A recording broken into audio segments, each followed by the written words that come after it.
Hello, and welcome to the Clinical Care Options Oncology podcast. I'm your host, Tim Quill.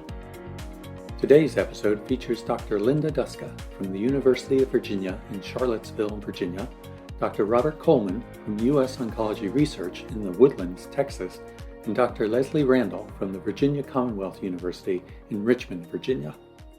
They will be answering questions posed during a recent live program on managing patients with endometrial or ovarian cancers based on the latest evidence. This episode is part of a larger educational program titled A New Era of Precision Medicine in Gynecologic Cancers. For more information on Dr. Duska, Dr. Coleman, and Dr. Randall, along with a link to the complete program, including downloadable slide sets, an expert commentary, and an on-demand webcast, please visit the show notes for this episode. Now let's get started and hear what the experts have to say. I thought maybe I'd choose a couple of questions that span the things that we've been talking about. And to start off with an endometrial cancer question, I'm going to ask my colleagues also this question. For patients with endometrial cancer patients with MSI-H tumors, would there be any characteristics that might move you to use Lenvatinib with pembrolizumab, or is the single agent immune checkpoint monotherapy always best? For me personally, I'm not convinced that adding Lenvatinib to pembrolizumab in the microsatellite high group is worth the added toxicity. So I would probably choose monotherapy, but I'm interested in what my co-presenters think about that. Leslie?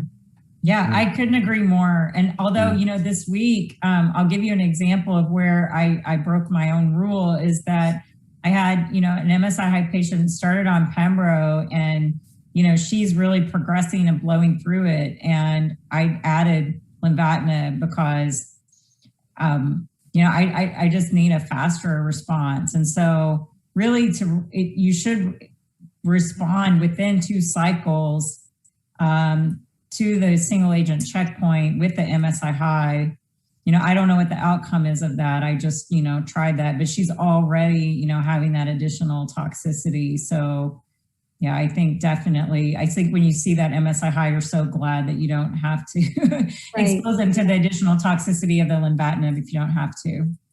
Right. And I think that, I think that kind of points out, this hyperprogression syndrome that we do see with some PD-1, PD-L1 inhibitors in patients that we might have expected a response. So, I think that's reasonable. Yeah, I agree. Dr. Coleman, let's move to ovary for a moment. Somebody has taken you up on your offer to discuss your case with and without Bev options and what you would do for that patient. So I think we're talking about the neoadjuvant patient with the How would you manage that patient? Right. So I think that, I think people forget that with Bevacizumab, much of the adverse events that we see are actually during the initial induction. Once you get past that initial exposure risk, the adverse events are actually quite low. And I think the recent BOOST trial, which was looking at 30 months of treatment versus the standard 15 months, showed that was the case. We had very few treatment discontinuations with extended therapy. So I'm of the impression that, if you've made it through and the patient's tolerating the medicine, I would continue it because, the reason I started it was because I was trying to induce an objective response and trying to increase the proportion of patients that actually got to maintenance. Because remember, our trials, you weren't able to go on study unless you actually responded to treatment or didn't progress by the time you finished chemo. So I'm always trying to maximize that piece of it. So I would have started her back up on Bev and then added, because she had a mutation, I would have added, I did add the PARP inhibitor. The curious question was the patient who were the situations where the Bev was not continued with the intent to use a PARP inhibitor, or that the Bev was continued and then switched to a PARP inhibitor. And again, I think both of what my earlier comments would basically apply to that. Certainly if patients not tolerate Bev, that's a different story. But if they're tolerating it, I would basically follow the Palawan regimen. Okay. And there's a question with respect to endometrial and ovarian cancer here. So can we talk about, is there a PFS or OS benefit in adding Bev to chemotherapy in the frontline setting let's start with ovarian cancer?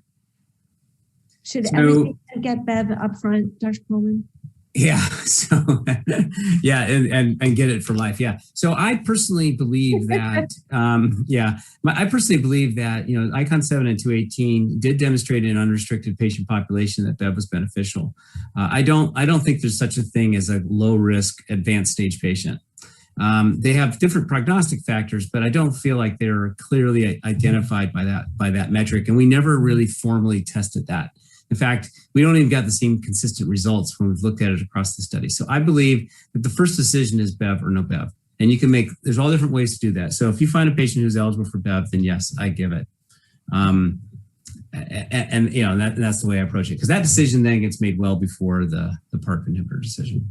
Okay, and thank you. And in the setting of endometrial cancer, because that was also raised, we do have some hypothesis generating randomized phase 2 trials, 2 of them to be exact, that suggest that adding bevacizumab to chemotherapy in the frontline setting in endometrial cancer would be beneficial to patients.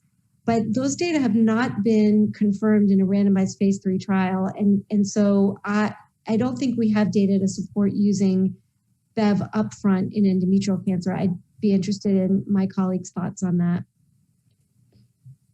I agree with you. I've used it in situations where the patient's really motivated to try and escalate therapy. But I think now we just have so many better options in our trials with immune therapy. We have a trial looking at selinexor maintenance after chemotherapy. I think I tend to lean towards those options. Right. And remember in 86P, although we didn't have a control arm that didn't have Bev, all 3 of those arms essentially performed at the historical control rates. So of no Bev. And that had Bev during 2 different chemotherapy backbones and with Bev maintenance. Thank you very much, Dr. Duska, Dr. Coleman, and Dr. Randall, and thanks to you, the listeners, for joining us.